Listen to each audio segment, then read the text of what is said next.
Assalamualaikum warahmatullahi wabarakatuh. Perkenalkan, nama saya Ustadz Rahmat Dwi Kristianto, panggil saja Ustadz Tian.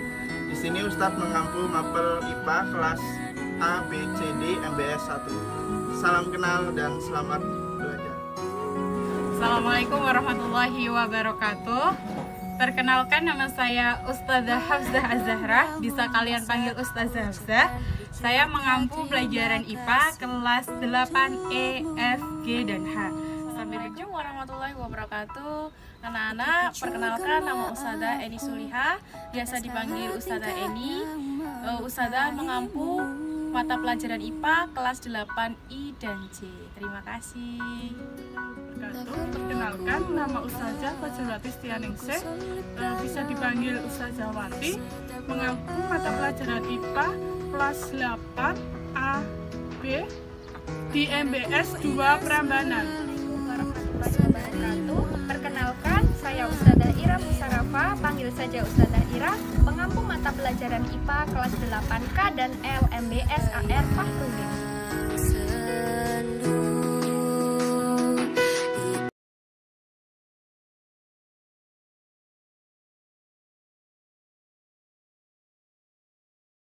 Setelah kalian mengenal guru pengampu IPA yang akan mengajar di kelas kalian, kali ini Ustadzah akan menyampaikan kontrak belajar IPA selama pembelajaran daring.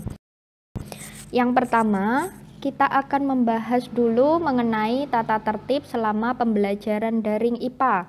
Tata tertib yang pertama yaitu adalah santriwan dan santriwati diharapkan hadir tepat waktu sesuai dengan jadwal daring pelajaran IPA yang telah dijadwalkan. Untuk tata tertib yang kedua yaitu santri harus berpakaian yang rapi, sopan, dan menutup aurat ketika pembelajaran daring dilaksanakan.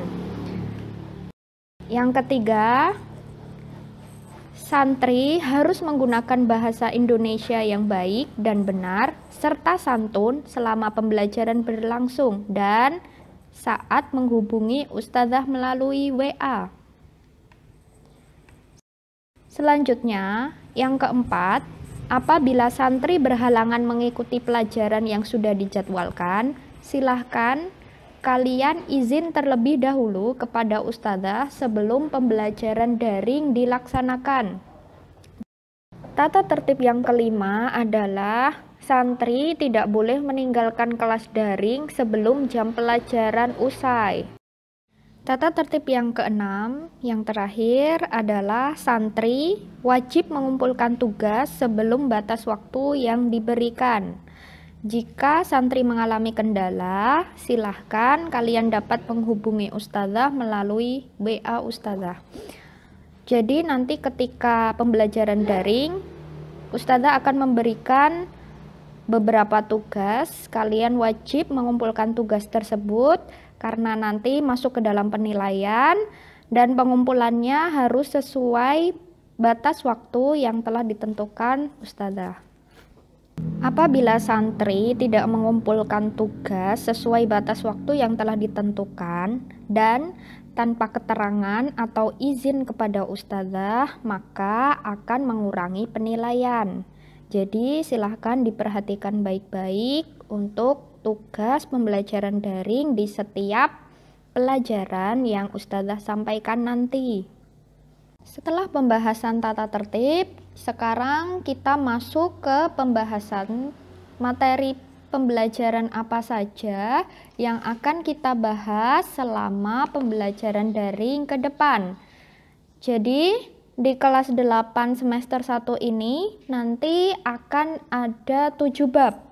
Untuk materi yang akan kita daringkan, yaitu insya Allah cukup bab 1 saja, yaitu mengenai sistem gerak pada makhluk hidup. Sistem gerak pada makhluk hidup ini nanti akan ada beberapa subbab, yaitu yang pertama kita akan membahas sistem gerak pada manusia. Jadi nanti di subbab ini kita akan belajar apa saja sistem gerak pada manusia dan nanti kita akan mempelajari bagian-bagiannya pula. Kemudian pada bab sistem gerak makhluk hidup ini nanti, selain kita belajar sistem gerak pada manusia, kita juga akan mempelajari sistem gerak pada hewan. Jadi bagaimana sih gerak hewan di dalam air, di udara, dan di daratan itu seperti apa? Nanti akan kita pelajari pada bab 1 ini. Kemudian di bab ini juga kita akan belajar sistem gerak pada tumbuhan. Jadi tumbuhan itu juga bergerak ya.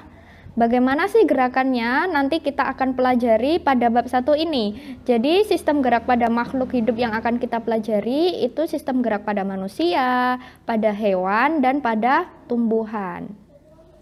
Nanti pada bab selanjutnya kita akan membahas mengenai gerak dan gaya. Tetapi semoga pada bagian ini kita bahas ketika kalian sudah masuk di pondok, karena pada bagian ini nanti kita akan ada hitung-hitungannya.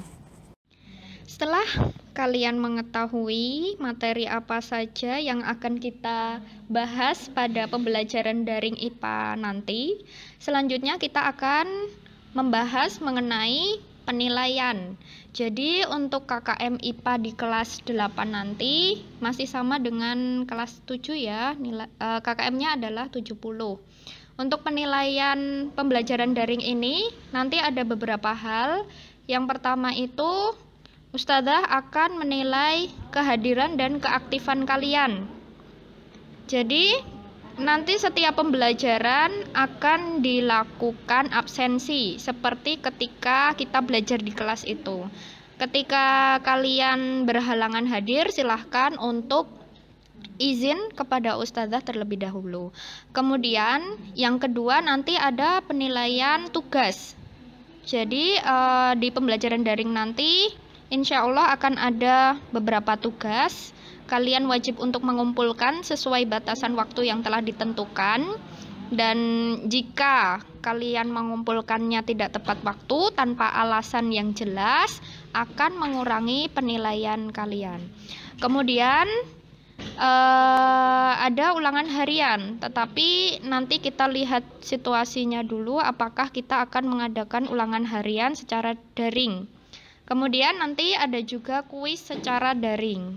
Jadi untuk penilaian pembelajaran IPA secara daring ada 4 hal ya, mengenai kehadiran dan keaktifan santri, kemudian pengumpulan tugas dan tugas yang dikerjakan, kemudian ada ulangan harian, dan juga berdasarkan penilaian kuis. Tempat terbaik